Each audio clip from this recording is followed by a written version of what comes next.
Hello and welcome, I'm Joshua Barnes and you're watching NewsX World. Let's first take a look at our top stories. The death toll in Texas after flash flooding has risen to 24 as a frantic search for survivors is ongoing in the US state. More than 20 girls at a summer camp are still missing.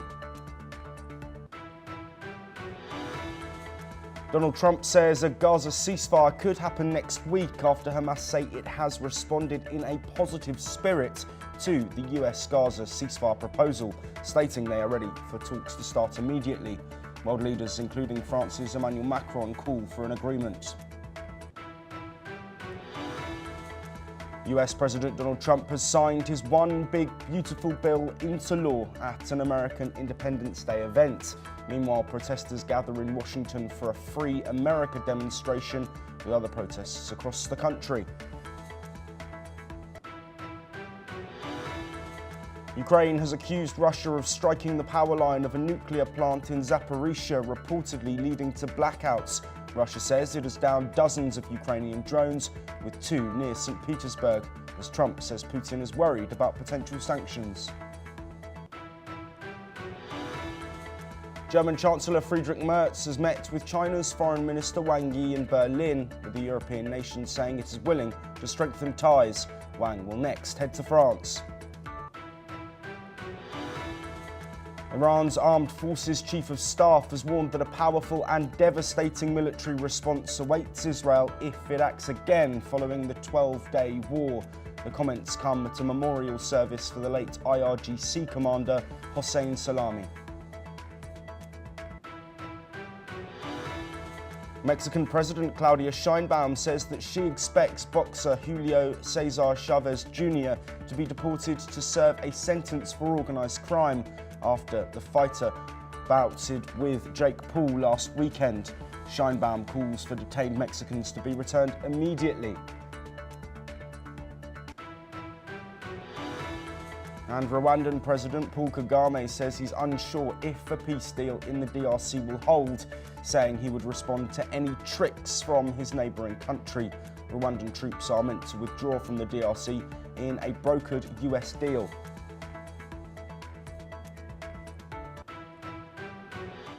We start this hour in North America with tragedy in Texas. At least 24 people are dead and over 20 young girls remain missing after flash floods swept through south-central Texas early on Friday morning.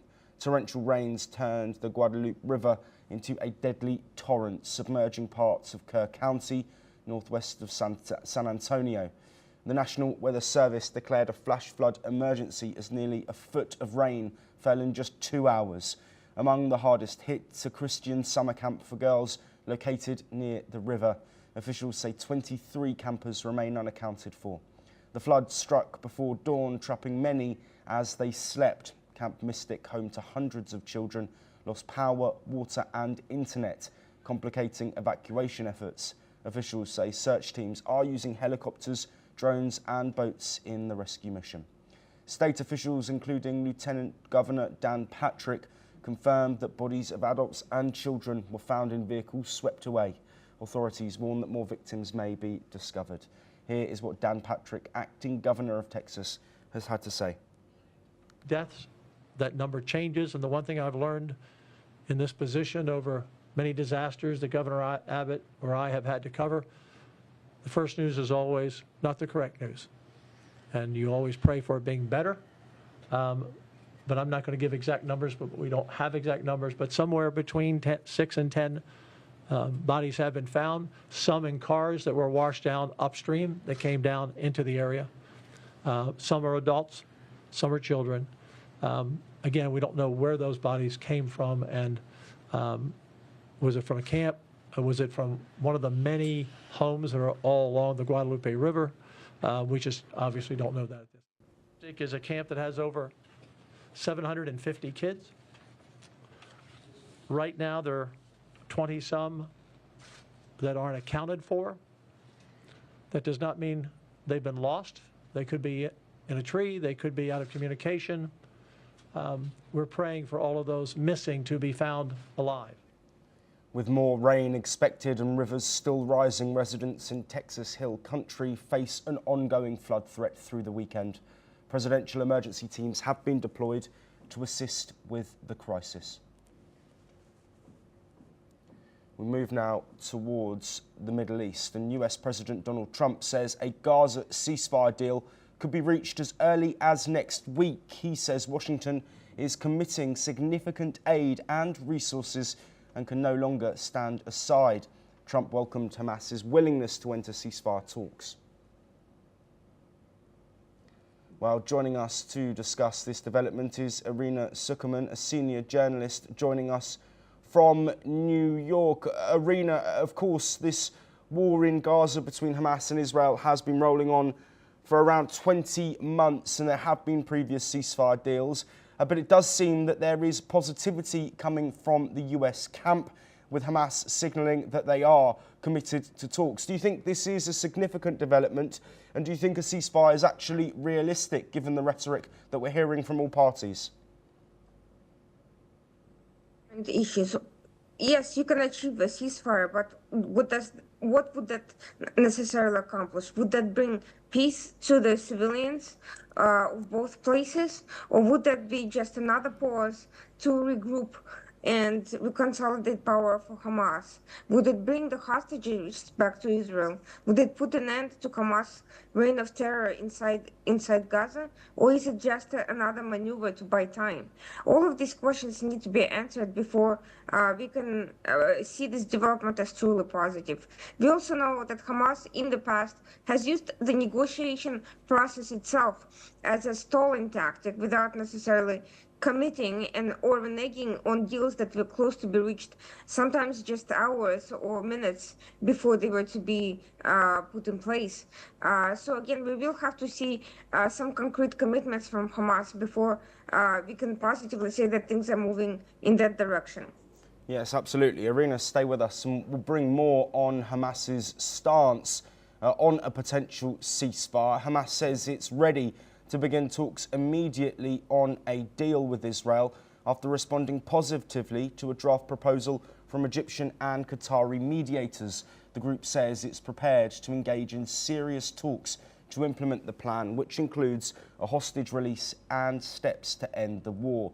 The move comes days after US President Donald Trump announced that Israel had agreed to the 60-day ceasefire proposal and urged Hamas to accept the deal before conditions worsened. Hamas has been pushing for guarantees that any initial truce will lead to a complete end to the conflict, now in its 21st month. Just hours before Hamas agreed to talks, Israeli Prime Minister Benjamin Netanyahu reiterated his commitment to free all hostages in Gaza. A Palestinian source involved in the talks said the proposal would see Hamas release half of the remaining Israeli hostages, believed to be 22, in exchange for Palestinian detainees held by Israel. Two previous ceasefires, also mediated by Qatar, Egypt and the United States, brought temporary halts to the fighting and enabled hostage prisoner exchange. Well, Irina, bringing you back in to discuss this. Of course, that there are key sticking points that have been there throughout the discussions of peace. Israel wanting Hamas to disband, be disarmed, and of course the return of all hostages, that they have agreed to this ceasefire. In return, Hamas are looking for these concrete confirmations that the war will end and there will be Israeli troop withdrawal. Do you think it's in Israel's interest to agree to Hamas's demands if it's likely to lead to this 60-day ceasefire and then potentially a more permanent one? See how these goals can be simultaneously accomplished. By withdrawing, Israel guarantees that Hamas not only does not disband, but remobilizes and uses the opportunity to do exactly what it has done under ceasefire or partial withdrawal circumstances before, which is to retake the territories that have been swept and reconsolidate its control over civilian institutions, including mosques, hospitals, residential buildings, and schools. At the same time, Hamas certainly can understand that Israel, if it is committed to removing Hamas from power, cannot possibly withdraw completely and without ensuring that Hamas in turn will not start firing rockets at Israel or immediately planning a new round of future operations, even if they take a few years to implement. So I see this longer term duration as an impasse. It's one thing to bring back hostages and do some sort of an exchange and do a temporary pause for tactical purposes, but a longer term peace requires a political solution that gets Hamas out of power completely and disarms any militant groups in Gaza, not just Hamas, but all others. Yes, absolutely. Irina, stay with us. We will stay on this topic and look at some of the wider reactions, starting off within the Middle East. And the Islamic Jihad, a key Hamas ally, says it backs truce talks with Israel but wants stronger guarantees that any deal will lead to a permanent ceasefire. The group says it has given Hamas a set of detailed suggestions on how to implement the mediator's proposal and insists Israel must be prevented from resuming strikes once hostages are freed. Irina, of course, there are groups within Palestine allied with Hamas. The situation has been a difficult one, and I want to turn this to the humanitarian aspect now. Of course, hostages being held by Hamas dead and alive, but also a situation in the Middle East, in the Gaza Strip, with reports of humanitarian crises, with famine, hunger, and also living conditions where people have been displaced. Do you think this is a signal that the situation in Gaza is turning to the point where Hamas can't ignore it and other groups aligned with Hamas can't ignore it either? A move towards a ceasefire needs to happen now to protect the citizens living in the Gaza enclave. There's a couple of things going on. First, the citizens of Gaza themselves starting to join on Hamas because Hamas has repeatedly rejected the efforts to put an end to the war and furthermore has directly contributed to the humanitarian situation by confiscating aid and selling it off at higher prices and creating an artificial crisis that needs not to happen at all. But there is another aspect to it, which is Hamas and the Islamic Jihad are in a desperate situation. The chief patron, Iran, has been significantly defanged and may have a great deal of trouble of backing them at this moment financially or with arms. So they're kind of stuck in a situation where their leverage has been significantly eradicated by the direct attacks on their funder, and they need to figure something out before their own people turn on them. Islamic Jihad in particular has had a very direct Iranian role in its creation. It's a Shia group, and it has created extreme resentment not only in Gaza but also in the West Bank, where it's been a direct threat to the Palestinian Authority. So these are highly polarizing, divisive entities that are looking for a political maneuver to stay in power, to retain control, but at the same time to calm down the population and to refocus their attention on Israel rather than on themselves. Something they've done repeatedly in the past. Every time there is an economic crisis, they find a way to rekindle popular anger against Israel. This is exactly what happened with October 7th attacks. It came months after major popular demonstrations over the economic situation in Gaza and the fact that Hamas has been mismanaging that. So we are seeing a potential repetition. Now, the way Israel could handle it intelligently is not by arming warlords and equally militant groups, but for finding a pathway to, on the one hand, get Hamas out through a combination of means, military and political, but also by providing humanitarian assistance directly to the population. But at the same time, it needs to put an end to the sort of extremist rhetoric among some of its own politicians that only give political ammunition to Hamas and help that keep that anger rekindled and growing. If Israelis want Gazans to turn on Hamas to help put an end to the situation. They should not be creating any distractions and and throwing any inflammatory rhetoric that keeps the attention on Israel rather than on Hamas. Yes, absolutely. Irina Zuckerman, thank you ever so much for joining us and providing your insight there. We move on, and French President Emmanuel Macron and Malaysian Prime Minister Anwar Ibrahim have also reaffirmed their calls for a ceasefire in Gaza as Macron hosted Ibrahim in Paris. Let's listen in to what both leaders had to say. Nos deux pays demandent plus que jamais un accord sur le cessez-le-feu immédiat et permanent, la libération des otages et un accès sans entrave de l'aide humanitaire qui manque si cruellement à Gaza. Je salue les efforts des médiateurs et appelle à la conclusion rapide de l'accord qui est maintenant sur la table. We have condemned the continued bombings and atrocities inflicted upon civilians, women and children, and it's a shame that the international community is not able to resolve this. So your initiative was supported by us.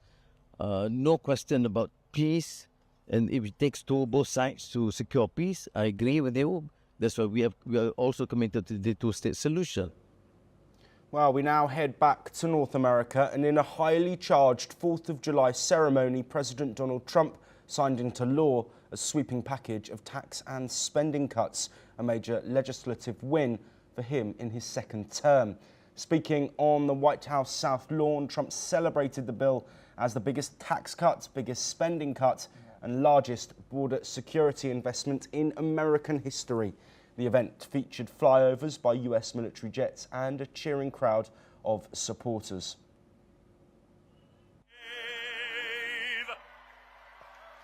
Air Force Base in Missouri, home of the B-2 bomber. We're going to make official the greatest victory yet when I signed the one big, beautiful bill. We have officially made the Trump tax cuts permanent. That's the largest tax cut in the history of our country, added to substantial other cuts, which is you're going to see like a rocket ship. You know, we're setting all sorts of economic records right now, and that's before this kicks in. After this kicks in, our country is going to be a rocket ship economically, and we've no tax on tips, no tax on overtime, and no tax on Social Security for our great seniors. You have been unbelievable. You think it's easy being First Lady? It's not. Thank you all very much. Happy 4th of July. God bless you all. Thank you very much, everybody. Well, the legislation permanently locks in Trump's 2017 tax cuts, slashes federal spending and funds an aggressive immigration crackdown. But it's also expected to strip healthcare coverage from millions and push the national debt up by over $3 trillion. The Republican-controlled House narrowly passed the bill 218 to 214 after a fiery debate. All Democrats voted against it, joined by 2 Republicans. Democrat leader Hakeem Jeffries spoke for nearly 9 hours in opposition, calling it a giveaway to billionaires. Democrats warn the law could cost Republicans control of Congress in 2026, but Trump dismissed the criticism, saying the bill will boost jobs, strengthen the military, and puts Americans first. Well, joining us to discuss this bill becoming law is Jim Rice, a professor of international law, who's joining us from Vigan in the Philippines. Jim, as always, thank you ever so much for being here. The bill is now law, of course, passing through the Senate and then the House by slim margins. But it has come with controversy, fierce debate, fierce discussion. We've heard Trump there talking about how this bill will make America a rocket ship. Firstly, what's your opinion on the bill and how could it impact America's economy, but also the American people? Thanks for having me on, Thomas. It was astonishing and dismaying when I was listening to your package just now. I believe I saw something this morning on BBC in which Trump was standing on the balcony over the South Lawn, and it really reminded me of the actions, the posturing of a tin pot dictator. First of all, this bill is deeply, deeply unpopular in the United States, between 20 and 30% underwater. So it does not have popular support. I'd like to speak to that later, because this has got a lot of implications for the Republican representatives and senators who passed this into law.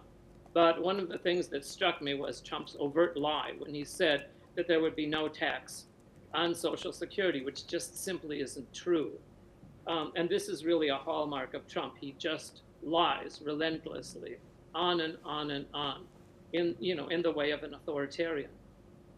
Yes. One of the other things that I'd just like to add is the astonishing amount of money that this truly terrible bill, or law now, gives to ICE, which is Immigration and Customs Enforcement, giving up to 170 billion US dollars over 4 years, making it, on a par with some of the largest militaries in the world. This is a frightening development, and if I could, I'd like to speak about this after your comments. Yes, Jim. Well, I did want to build on that. It's also not just the immigration spending, but also military spending. We know that there has been a big push from the US with NATO nations talking about defence spending. How do you think that money will be utilised, not just on military, but as you've mentioned already, on the immigration? It's a key part of Trump's policy. He's spoken about millions of illegal migrants being deported from the US. How do you see that playing out now this bill has become law? I see this as a frightening power grab. I see what Trump is doing by turning the military against American citizens. For example, 200 Marines have been deployed, I believe, in Florida to engage in catching and apprehending so-called illegals. And I really see that what Trump is doing is weakening the military, because what he's doing is he's siphoning resources away, not only from the taxpayers, but he's siphoning resources away from the military itself and turning the military against American citizens. Yes, Jim, you will be staying with us, because we're now going to look at dozens of protests which have taken to the streets of the nation's capital on the 4th of July for a Free America protest denouncing President Donald Trump's policies. Demonstrators in Washington, D.C. voiced opposition to public sector cuts, rising income inequality, and migrant restrictions, one of several Independence Day protests nationwide. In Columbus, Ohio, protesters lined streets near the State House to rally against Trump's newly signed Big Beautiful Bill, a sweeping package of tax and spending cuts. Some held signs and chanted "No Kings," pushing back against what they call authoritarian overreach. And in Miami, Floridians gathered at the city's Torch of Friendship to protest both the president and the controversial Alligator Alcatraz migrant detention center, located deep in the Florida Everglades. Protesters stood in the rain, carrying signs that read "Remove Trump" and "Stop this Nazi stuff." And this comes amid growing concerns over immigration crackdowns tied to new federal spending. Well, Jim, thank you for staying with us. There is, of course, discourse among many US citizens that is against Trump, but he won the popular votes, he won the presidency, he won the House, and he won the Senate. So the American people have given Trump the mandate and the power to pass through a bill like this one. Do you think these protests that we've seen continuing now on the 4th of July celebrations as well, is this a sign of a shifting mentality in the US, or is it more of a case that Trump's supporters still back him and those who didn't in the first place are now being vocal? I think that both things can be true. First of all, I think it's just simply lamentable what Trump has been doing. I'm glad you mentioned this alligator Auschwitz or alligator Alcatraz, which Trump has pushed forward in southern Florida. And again, what this is doing is it's weaponizing the machinery of the state against American citizens. Can you rephrase the rest of your questions? Yes, I just want to look at the shifting narrative behind Trump's support. We've seen protests in LA over migration arrests. We've seen protests, no Kings protests across the country. I just want to explore whether there is a shift in support for Trump and whether that could signal bad news for him in those 2026 midterms. Well, Trump never really had a mandate, in fact. He swept into power with a majority of the Electoral College. But in fact, his popular support is consistently under 50%. So I would take issue with any so-called popular mandate that he claims to have.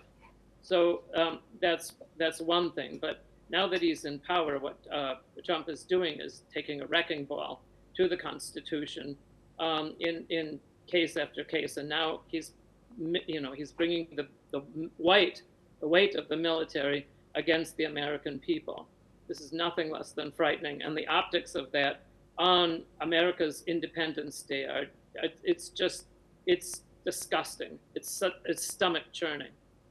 Jim Rice, thank you ever so much for joining us and providing your opinion and insight there. We will, of course, bring you all the updates on any further protests that take place across the United States as Trump's big, beautiful bill has now become law. But we first move to Europe, and the Zaporizhzhia nuclear power plant in Ukraine has reportedly experienced a significant safety incident when all external power lines were lost for over 3 hours. The United Nations nuclear watchdog confirmed that power was subsequently restored, but cautioned that the situation remains highly precarious. Ukraine's energy minister attributed the outage to a Russian missile strike severing the final power line, although Ukraine's grid operator reported a swift restoration of power. This incident marks the 9th total loss of external power at the plant since the onset of Russia's invasion. Meanwhile, Russian air defense forces intercepted and destroyed dozens of Ukrainian drones targeting multiple regions, including areas near St. Petersburg, with no reported casualties or damage. That, according to local officials. In response, Russia launched a record 539 drones and 11 missiles against Kyiv recently. According to Ukraine's Air Force and President Volodymyr Zelensky, Ukrainian interceptors successfully repelled the attack. Well, we stay in Europe, and a significant development has taken place in diplomacy, with German Chancellor Friedrich Merz meeting the Chinese Foreign Minister Wang Yi in Berlin on Friday, vowing to deepen strategic cooperation and tackle global challenges together. Merz reaffirmed Germany's commitment to the One China policy and called for closer ties built on fair trade, openness and mutual benefit. He praised the positive momentum in bilateral relations and expanding collaboration across political and economic domains. Wang Yi, who also serves on China's Politburo, hailed recent talks between President Xi Jinping and Chancellor Merz as a strategic milestone, adding that the China-Germany partnership is independent and uninfluenced by outside forces. Both sides agreed to boost high-level exchanges and make full use of dialogue channels to strengthen ties. Wang stressed that China welcomes a stronger Germany and expects Berlin to respect its core interests, including support for national reunification. The leaders also discussed the Ukraine war, expressing a shared desire for peaceful resolution through strategic dialogue. China reaffirmed its commitment to opening its markets wider and sharing development opportunities with Germany. Well, we bring you some news now, and US President Donald Trump says the Washington has pretty much reached a deal on TikTok. He suggests the agreement is close but not yet finalised. The comment comes amid efforts to resolve security concerns over Chinese ownership. That, of course, coming as a ban was set to take place for TikTok in the United States after a ruling, but it has been lifted, with a deal on a potential sale being looked at, and Trump confirming there that may be soon. We bring you some more breaking news now, and the president has vowed federal aid for the Texas flood tragedy, calling it shocking. The Texas National Guard rescues 7 girls caught in the Independence Day flooding. We will hopefully bring you some more information if those are seven of the girls who were of the more than 20 missing. While I wait for confirmation on that, we are joined now by a guest, Arvind Mahajan, who's the Lamar Savings Professor of Finance at the Texas A&M University at College Station, Texas. Arvind, thank you ever so much for being here. Firstly, could you just give us an insight on what the feeling is at the moment in the state of Texas, given this tragedy that has been at play and a loss of life that could be into the dozens? Yes, a lot of mixed feelings. As you know, today is 4th of July, our Independence Day, and usually it means a lot of celebrations, a lot of barbecue with friends, and a lot of fireworks. On the other hand, we've suddenly had this flash floods, which took place yesterday night, quite unexpected. At least their intensity was very unexpected, and that certainly has put a damper on the celebration of the Independence Day. So it's very mixed feelings today. Yes, absolutely, Arvind. And of course, the number of people missing is potentially still over 20. I'm just waiting for confirmation if that news that we brought you about 7 girls being rescued, if that's related to this summer camp in which young girls went missing. What do you think the search response has been like so far, and what further support is needed to try and rescue those that are still missing and that have been swept away after this torrential rain led to flash flooding? Yeah, well, I mean, all the resources of the state really has been deployed to provide relief to people who've been affected by these flash floods. Texas A&M and College Station, we are the home of the emergency team, which goes out throughout the rest of the country, actually, whenever there's an emergency. And clearly that has been deployed, as have been rescue workers from all major cities in the state of Texas. So I think all the efforts, all hands are on deck at this point in trying to provide relief to people who have been affected by these floods. And indeed, it is very unfortunate because the area where the flooding took place, the Guadalupe River, it is usually very tranquil, and it's centuries-old place where people come during summer for camping and for bringing their children to camps. So indeed, from what I understand, the young girls which were missing, they were a part of a camp, and many, I understand, have been rescued. The numbers I'm getting are about 250 have been rescued through various different ways, through boats, but by helicopters as well. I understand there are 24 confirmed deaths, and indeed there are about 20 young girls who are still missing.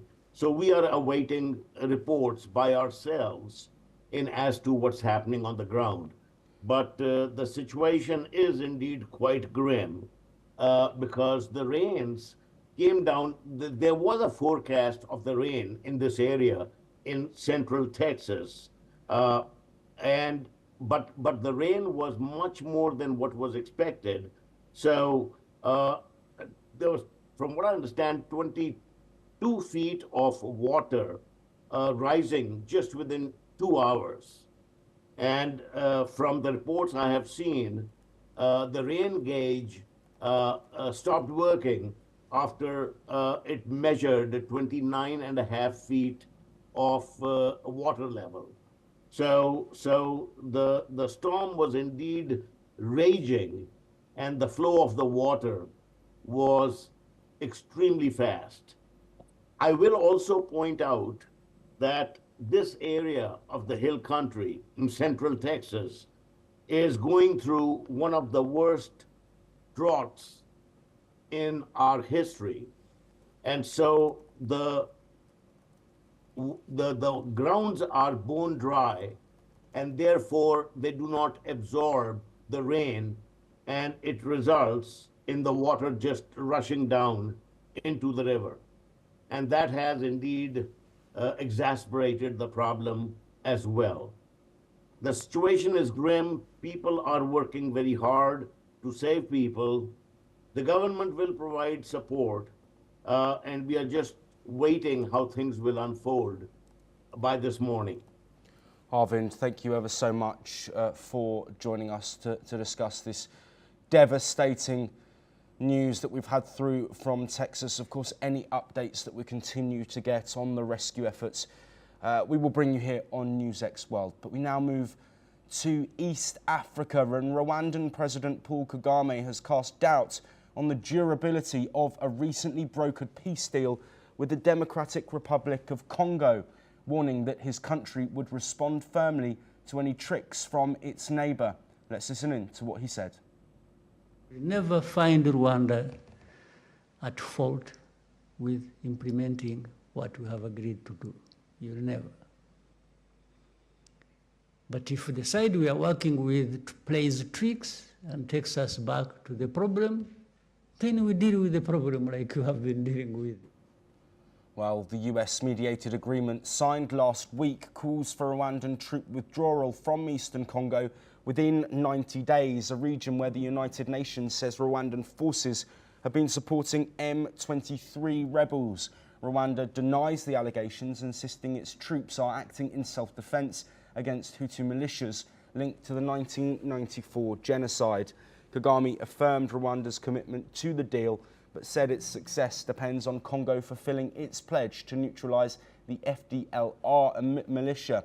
The Rwandan leader also dismissed recent speculation about his health, joking that the stress of leadership might be the only cause for concern. Talks between Congo and M23 are expected to resume soon in Qatar, with the US hinting at possible investment incentives to encourage lasting peace. Well, we head back over to the Middle East and into Iran. Iran have held a ceremony to honour the former IRGC commander Hossein Salami, who died in Israeli strikes last month. Mourners carried his uniform through the crowd, while supporters held photos of Salami and Supreme Leader Ayatollah Ali Khamenei. Iran's top military officer, Abdul Rahim Musavi, told the crowd that Israel failed to destabilise the country and threatened a devastating plan if attacks resume.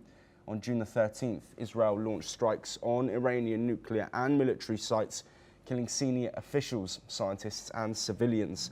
Iran responded with waves of missile and drone attacks on Israel. The two countries agreed to a ceasefire after 12 days of escalating tensions. Musavi addressed the crowd in Tehran. Let's have a listen to what he said. هسته‌ای بهانه‌ای بیش نبود. برنامه‌ریزی کرده بودند ظرف 48 ساعت و حتی اکثر یک هفته نظام دچار فروپاشی شود و کشور را تجزیه کنند. اما شکست خوردن. طرح بیچاره کننده را آماده کرده بودیم. ولی با قطع درگیری فرصت اجرای اون پیش نیامد.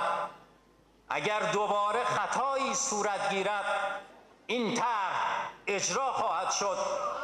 در آن صورت شاید دیگر آمریکا هم نتواند نتانیاهو را نجات دهد به فضل الهی. ما آماده هستیم. مردم هم کاملا هوشیار هستند که هر توطئه‌ای را در نطفه خفه کنند. Moving on now, and Equatorial Guinea has taken France to the United Nations top court once again, reigniting a long-running dispute over a luxury mansion in Paris. The West African nation filed an urgent case at the International Court of Justice, demanding that France halt any attempts to sell the property. The mansion, located on Avenue Foch near the Arc de Triomphe, was seized after French courts convicted Equatorial Guinea's Vice President Théodorin Obiang of corruption. Obiang, the son of Equatorial Guinea's longtime president, received a 3-year suspended sentence and a €30 million fine back in 2021. French authorities also confiscated his assets, including the lavish Paris residence, complete with a private cinema, a hammam, a marble and gold water features, and valued at over €100 million.